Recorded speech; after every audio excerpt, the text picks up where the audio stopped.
Are you a wood stove owner?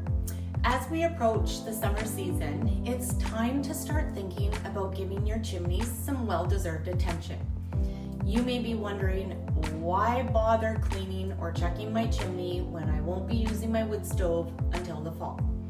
Firstly, during the summer months, chimneys are not in use, which makes it the perfect time to inspect them for any potential issues.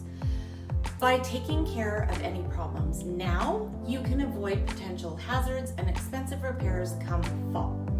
Additionally, spring and summer can bring moisture and animals nesting in your chimney. This can cause blockages and damage, which can lead to safety concerns.